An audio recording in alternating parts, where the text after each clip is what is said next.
Hello everyone, Carlos Flores, back on basics. So, before we begin this video, subscribe to my YouTube channel at Back on Basics 99.95. Hit the notification button so you can get notified of any new video that comes on board.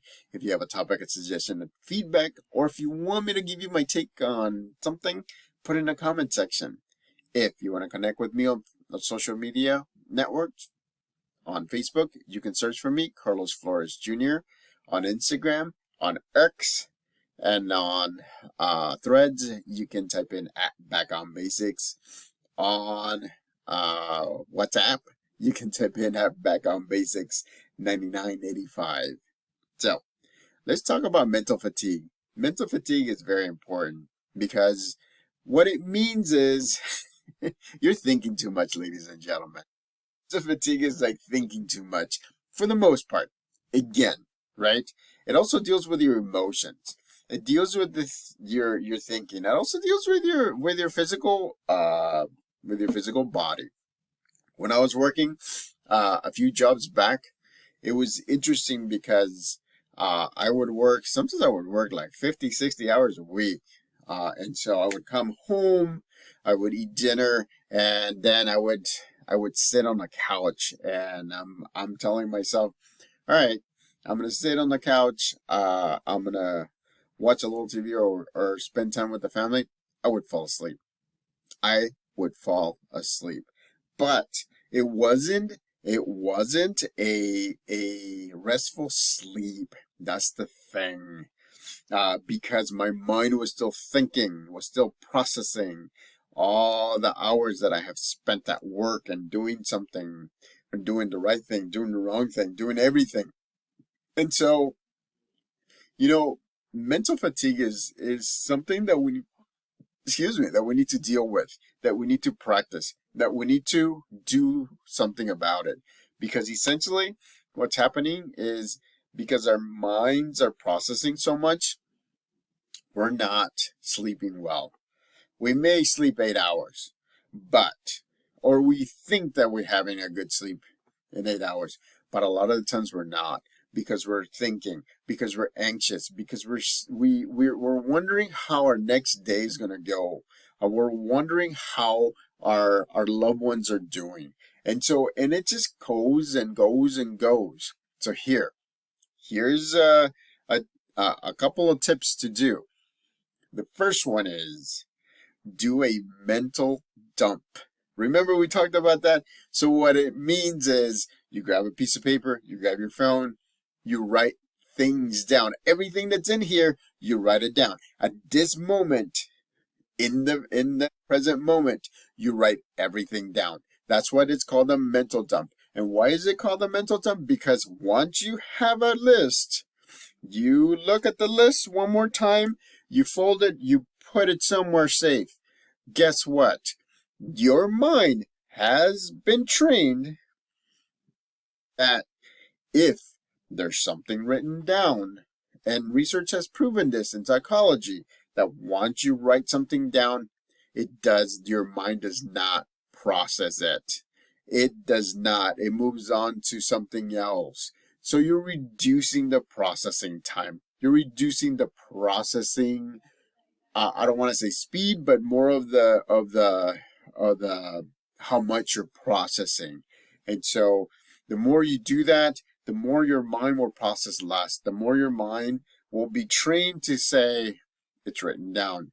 I don't have to process. Good night's sleep. Another way of doing it is making sure, right, that you do something physical or mental, because that way it sharpens your mind or it sharpens your body. And so you want to make sure that you're not stagnant right before bedtime. Because if you do a little movement, I'm not saying a full out workout, but if you do a little movement, it will help, because your body will get a little tired. You will get ready. And then at the same time, as you're doing your evening routine, your sleeping routine, your body will start to slow down. Your mind will follow your body to slow down. But that's because you have been a little bit more active right before bedtime, and then you do your night routine, and you will see that your sleep will be better. It may not be 100% better, but it will be better nonetheless. The next thing that I want to tell you is this. This is my favorite thing.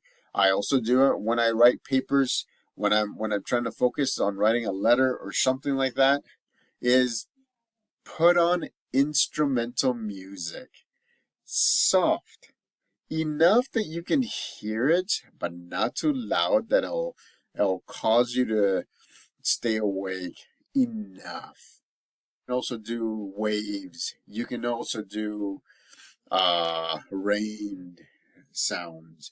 You can do a lot of things. At the beginning of my channel, I do have some rain sounds. I have some brooks that are bubbling.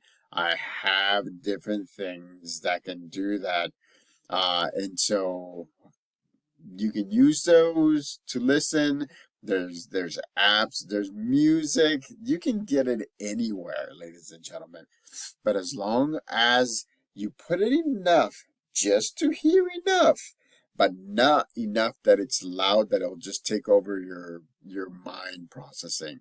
And so that can slow you down. Meditation is another thing. As you're bringing in that breath and you're bringing it out, and you're focusing on your breath, or you're focusing on the in, that can also just calm you down as well. Prayers can also help you calm you down. If you do that, if you repeat it like some people do, right? If you repeat it, it will calm you down. It'll focus your brain into kind of like a slow down, and you'll be able to get a good night's sleep.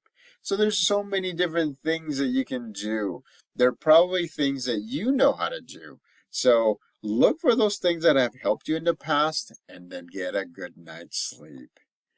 So subscribe to my YouTube channel at Background Basics 9985. Hit the notification button so you can get notified of any new video that comes on board. If you have a question, if you have a suggestion, if you want me to give you my take on anything, put it in the comment section. Till next time, Background Basics.